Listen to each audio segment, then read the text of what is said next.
Recording in progress. Welcome in the latest episode of the Betting the Pitch Soccer podcast. I'm here, the host of Real_G Warner on Instagram, Patreon, Twitter, and on YouTube. This is where you're going to come for some Champions League discussion. We're going to discuss the four matches that are going on in the quarterfinal round. Plus, we'll get to an ultimate best bet end of show. We're 38 and 16, 70% so far this season, and going to try to improve that record. Got to make sure I tweet this out so people know we're live doing this on Tuesday morning here in the United States as we get ready for the first day of the second legs of the quarterfinals.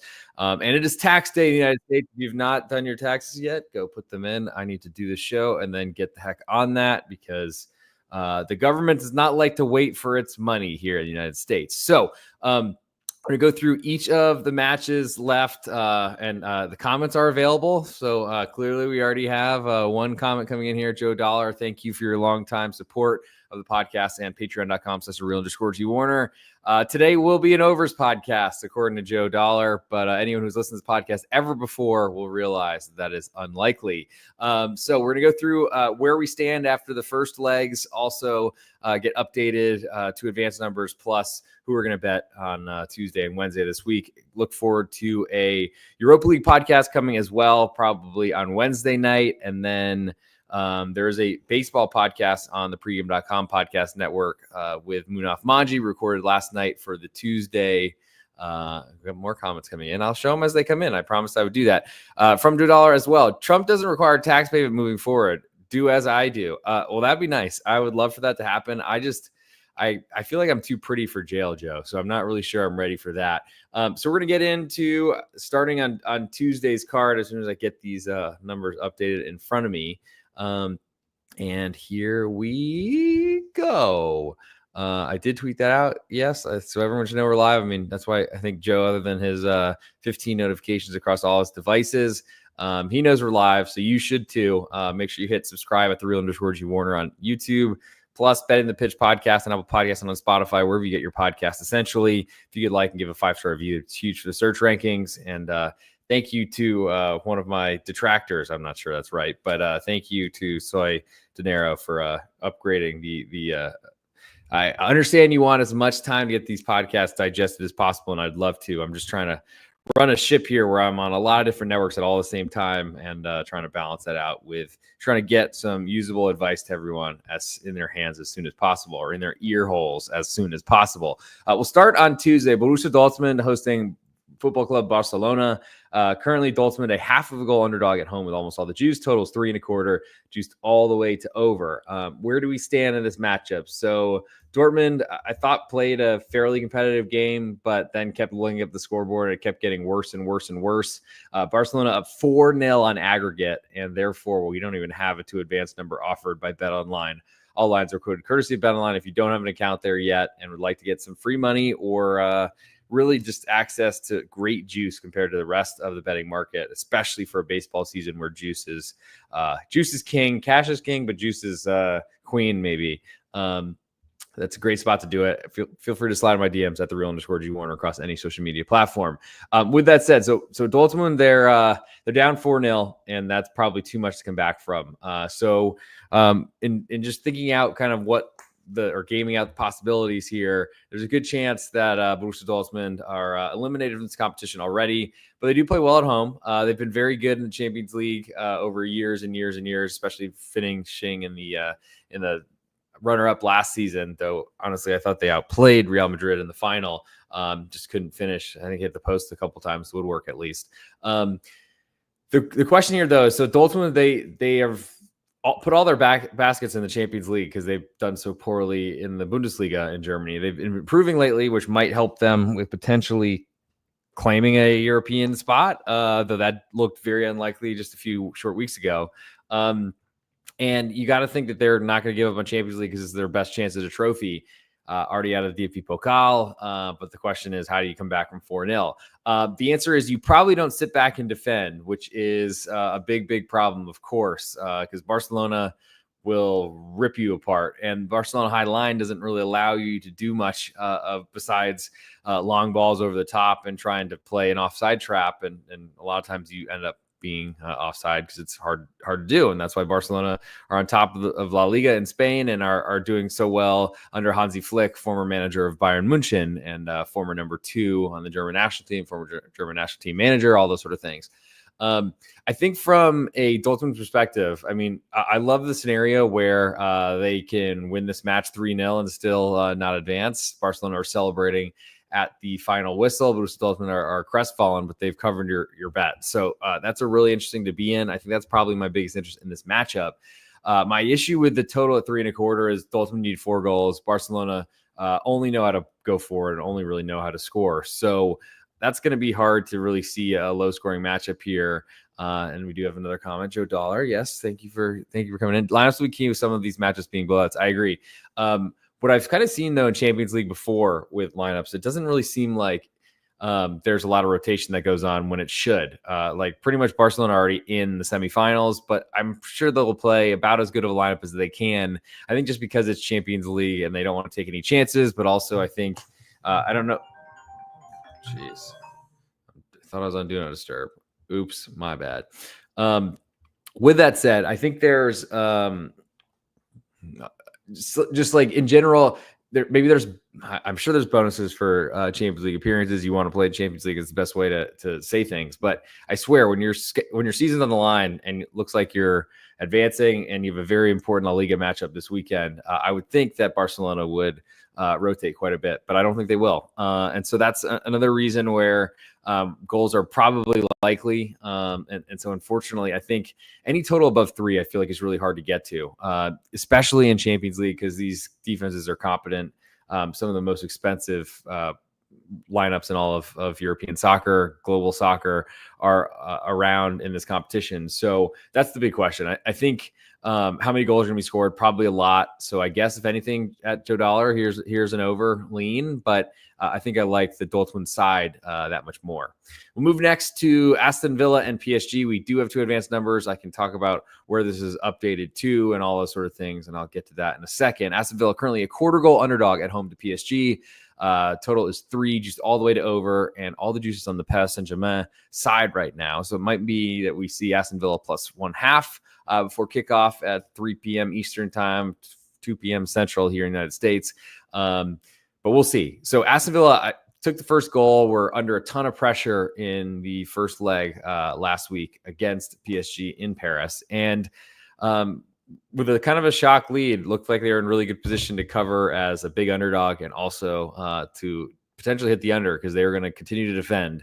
Under certainly was a lot bigger threat when the big underdog away from home scores the first goal. But then, honestly, it looked like things were going to work out fairly well until Nuno Mendes with a late goal that really just killed everything, side total, all things of that nature. And those were unfortunate, I think. And what I think this does for this matchup is it doesn't kill it by any means, but it certainly changes the needs of both these clubs. And so trailing 3-1 on aggregate, road goals don't matter. So So any 2-goal victory for Aston Villa will force extra time. They win by 3. They will be able to move through. And I think that there's some value on the home team here, similar to the Dortmund perspective. But Aston Villa still has a chance. I mean, only down 2. Yes, both these teams are at home taking big losses away, especially brutal in stoppage time from PSG and scoring 3 unanswered goals, especially if you were with me on Aston Villa or under. I think the perspective, I mean, Aston Villa certainly has not been getting the strongest amount or strongest lines or much respect from English Premier League bookmakers for a while now, like underdogs on the road across England against weaker clubs. Really. Yes. You could argue that they were focused on Champions League, and Unai Emery had certainly said the opposite, that the English Premier League was the most important competition. No one believed him, but I thought Aston Villa has been playing really well domestically, and setting up very well for a trip to Paris, and taking the lead was a really great position. Unfortunately, they now need goals, and Aston Villa's strategy under Unai Emery, we've seen his ability to win this competition with Villarreal in the Spanish La Liga, one of the smaller clubs in a small town, suburb of Valencia, essentially, go in and just defend the whole time and knock Manchester United out, favored Manchester United in the Europa League Championship or title game final, and then find a way into Champions League the next season. The thing for Emery in this situation is he has to play aggressively. PSG, they want the ball. That's what the Luis, their manager of skipping my name, Luis Enrique, I believe. He's a possession guy, has always was that way with the Spanish national team, and PSG are going to try to keep the ball. And what that's going to do is keep it out of Aston Villa's grasp. And I do feel like we see a fair amount of keep away from PSG in this matchup. So I think that again points to Aston Villa at home. Similar situation to Borussia Dortmund. They win 1-0 Aston Villa, and that's not enough for them to get through. They win 2-1. Same sort of story. PSG are celebrating, and I don't know that PSG are going to do much to really put themselves at danger. I think they're just going to possess the ball a lot. I don't know if they know how to possess the ball without trying to score. But at the same time, I think there's a good possibility that Aston Villa do hang around this matchup. If they get a first goal, PSG are immediately under the caution and are certainly concerned about extra time. So I think we see a possession-based team like PSG and a give you the ball type team like Aston Villa set up in just that way. And Aston Villa at home, they ride a big crowd, but they have to come from behind and won't have a lot of the resource that is most important, which is possession of the soccer ball to do that. So give me Aston Villa. I'll take the quarter of a goal. I like the under 3 as well. It looks like we might even get 3.25 before kickoff, just based on where the juice sits. I might get a half of a goal as well in Aston Villa, but I think the 3 is important to push, and nearly was last week's. But and then 2 advanced number. So I guess I can kind of chart that out. So PSG currently minus 1,800, so 1,800 US will win you $100, whereas on the Aston Villa side, 100 will win you 875. So not great, but of course that's how sportsbooks do it, with big handle, and I think you'll see at BetOnline. It's smaller than most other places, but that's been a pretty significant increase from from PSG minus 500 to advance. Climbed all the way up to minus 1,600. And now it's up to minus 1,800, as I think we see on match day. A lot of what seems like syndicates come in and just grab the most obvious type of plays, which does seem to work out from time to time, I must say.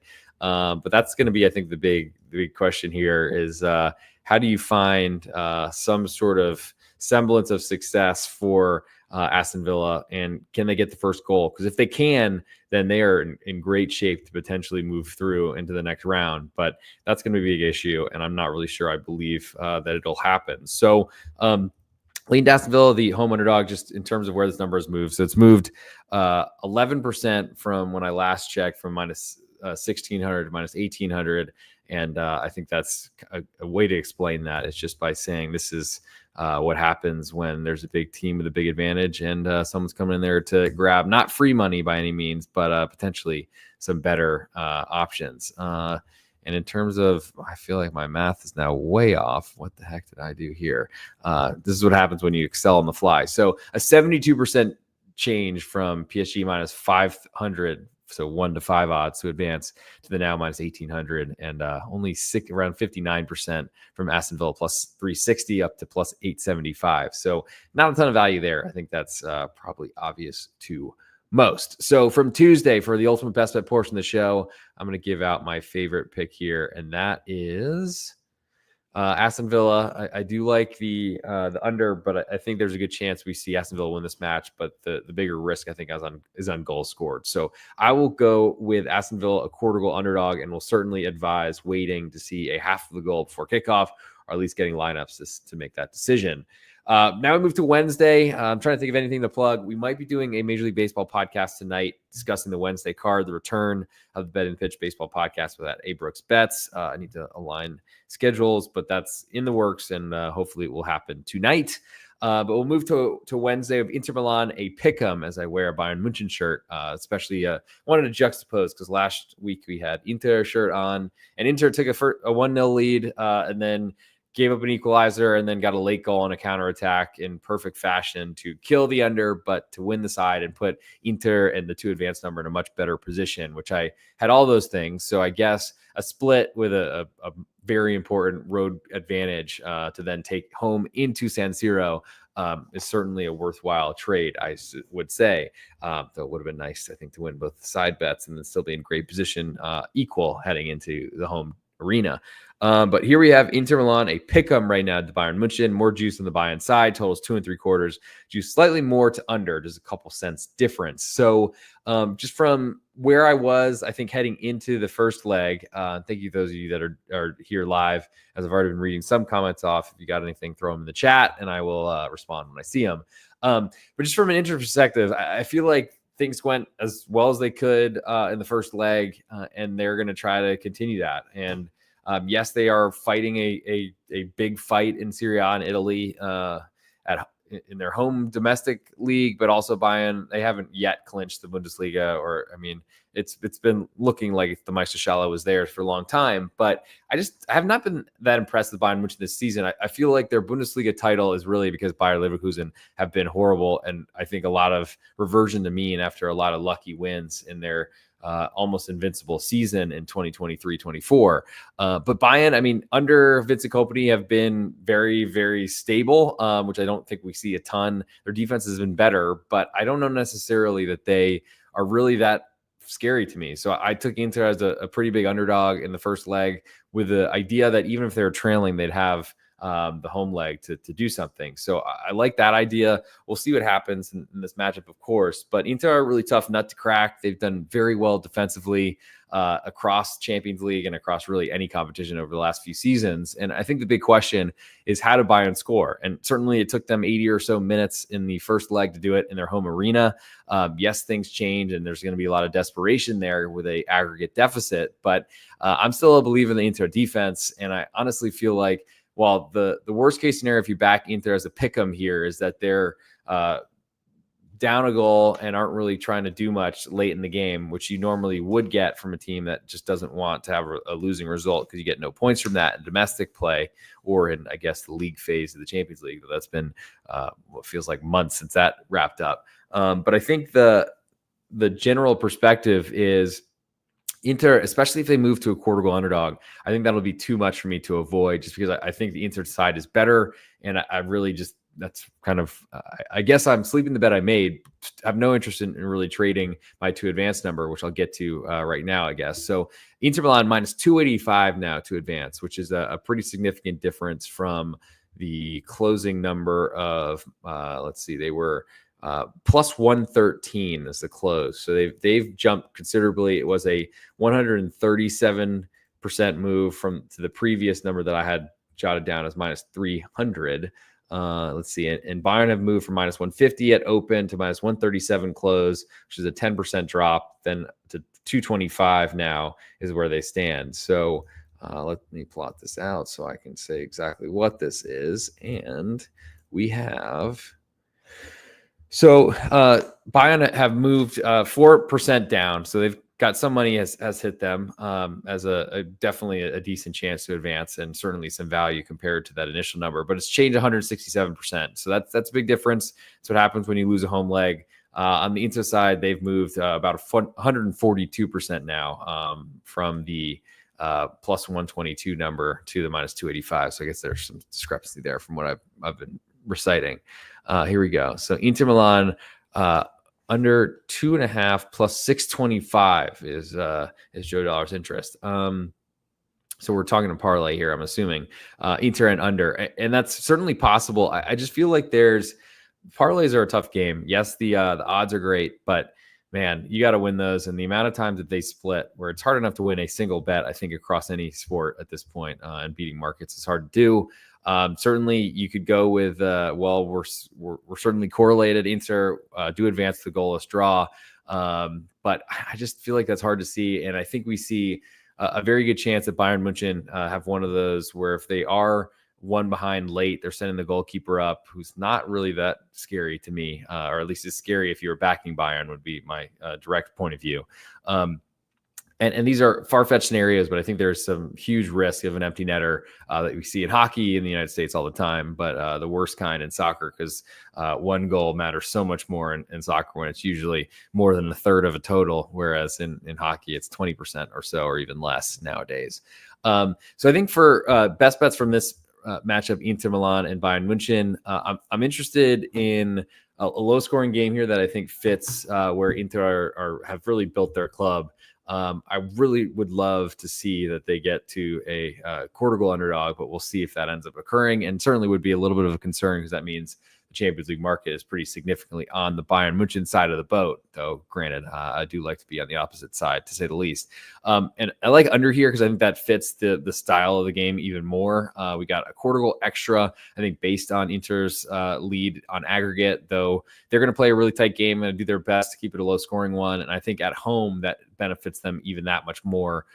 Calls that could be 50-50 might go the Inter way more so than they would certainly in Munich. And I think there's also a huge desire for me to see this hit a full 3, so you get that push there. I don't know if it'll get there based on the juice, unfortunately. So move to the last game on the Champions League card for this quarterfinals leg 2 edition. Nick V, thank you for coming in. This game is a over. It certainly could be. And just, I think before we move away from Inter and Bayern, the way that happens, oh yes, get on there for Joe, of course. But I think there is some possibility there. And the way that happens is if Bayern are, if they take a lead, then I don't know necessarily what the reaction Inter will be. Just playing out that scenario, because I think it's usually worth it, and especially because Bayern were such a favorite at home in the first leg. The issue, I think, is that there is, if Bayern do take a lead, maybe there's no change in how Inter play. They still want to score, but they still want to counterattack. And I think that protects the under way more than it does the Inter side, because I think they will take extra time. And I think they also would potentially, I mean, if you're a home team, yeah, I don't think Inter sees themselves as an underdog in any sort of atmosphere. But if they are equal on aggregate, I think they still play the same way. Only thing that really changes to them is they fall behind by a goal, and there's also a chance that they don't really even change either. So I think there's a lot pointing toward under 2 3/4 of this matchup, and that's my biggest interest in that one. So we'll move now, if everyone is okay with that, to Real Madrid and Arsenal. Real Madrid with 2 set piece goals from Rice, Declan Rice, incredible. Both look like they're pretty much unsavable from a goalkeeper that saves everything, Thibaut Courtois. But brutal, and then a late goal for and these are all late goals, all I think in the second half of the second half. So goals for a long time, and now Real Madrid are way behind, 3-0 down on aggregate, and must come from behind and steal this one out of the fire in their competition, where they've never really, at least over the past few seasons, I don't remember or recall them having such a big deficit. So Real Madrid currently 3/4 of a goal favorite with all the juice. Total is 3, and the juice is split both ways. To advance number, Arsenal -700, so 1-7 or 7-1 on, and Real Madrid +475. Not huge, I guess, numbers to advance considering a huge deficit, but and there have been some crazy things that have happened in the Bernabeu in Madrid, but this is asking so much, and it's going to be so hard to see. There has been some money coming in that has bought back the Real Madrid to advance number from down from 5-1 odds to +475, and decrease of 5%. Arsenal have decreased from -750 to just 7-1, or 7.5 to 1 to 7-1. So that's a 7% decrease. Changes from the initials, gigantic. From Arsenal opening +138, they now are -700. That's a change of 119%. So big change, and they pretty much look like a shoe-in to go through. The big question, though, is if you're laying that 7-1 on, or betting 1-7 odds for Arsenal to advance, is as they start conceding goals, I think it gets very, very scary. And the big question, I think, for Arsenal coming into this competition would how would they score goals? 2 set pieces from Declan Rice certainly would do that. Here we go. 0-0 draw +1600, so 16-1. I think Joe's referring to Arsenal and to Real Madrid in this one. I mean, if you're seeing a goalless draw here, so that's pretty much Real Madrid just putting their feet up and not really trying, or just the defense is being so good. I think that's possible, but Arsenal just really haven't looked that impressive to me. The big question, I think, coming into this tie in the first leg was, how is Arsenal going to score goals? Well, 2 set pieces and then another goal when they had a big lead. Certainly answered that question, though I'm not sure I'm that much of a believer at this point. And I think Arsenal don't need a goal. They're going to do their best to sit in and do everything they can. You know, Nick V, thank you so much. Just wanted to say thanks for everything you do, Griffin. Gave you a 5-star rating Apple Podcast. That is huge for the search rankings. It's huge for all those sort of things. Thank you for doing it, and you are the best. Arsenal defense is amazing in UCL. I would agree, but I think that's a lot because the rest of the English Premier League we're talking Champions League here. Okay. I guess what I was going to say, because I read that so quickly, is in the Premier League, I think Arsenal's defense has been so good because everyone's afraid of them. I don't know in Champions League if that's the same case. I think there's a lot more belief in one's ability or the club talent because it's the highest spenders across all leagues across the top area to play soccer in the world in Europe. But I don't know necessarily. I mean, there's been an undertrain that was paying very, very well on Arsenal for a lot of the season. And I think it's because they've been able to dominate games across any competition. But it certainly changed really since things started to deteriorate and everyone seemed to get hurt. And definitely it does play or pay more towards under, point more towards under, with Arsenal losing a bunch of players, especially goal scorers. And but the loss to Gabriel Magalhaes, center back for the season, Brazilian, certainly is a big concern for Arsenal. And Real Madrid are going to do the rest to exploit that. The styles that both want to play. So Arsenal want the ball, control the game, and force Real Madrid back into their own end. It was working very well in London. But not getting many goals until the set pieces breached the walls and it got out of hand. I think Arsenal will aim to do that same sort of thing, though we've seen them play in a nullifying, stymieing, mess the game up, muck the game up in the past against Manchester City. I think there's a good chance we see that type of matchup here. So I think my biggest interest is actually to under 3 goals. And certainly Joe leans that way with throwing out 0-0s out there. I do feel like Real Madrid are better than that. They've done so well in this competition, though this clearly is a different charting new territory for Real Madrid. But I think the fact that Arsenal don't need goals here does help them significantly because at 3-0, if Real Madrid or somehow get back there on aggregate, or excuse me, it would be 3-3 on aggregate. That does force extra time. You see a very conservative end of match. The big problem is if Arsenal score, then it's going to be very hard for me to see this going under, unless their defense really stands up and forces Real Madrid to break them down, and they cannot. Real Madrid's defense is really porous. Unfortunately, they've dealt with a ton of injuries themselves.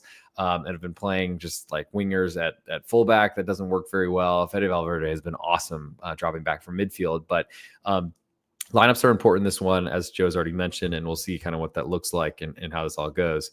PSG 3-0, Madrid 3-0. That's what Joe Dollar's calling, and we'll see if that ends up happening. So I think biggest interest for me, I think Real Madrid certainly can win this match and probably will win it at home, but will they win by enough? So I'll go under 3 Arsenal at Real Madrid as my best bet on that, second matchup on Wednesday.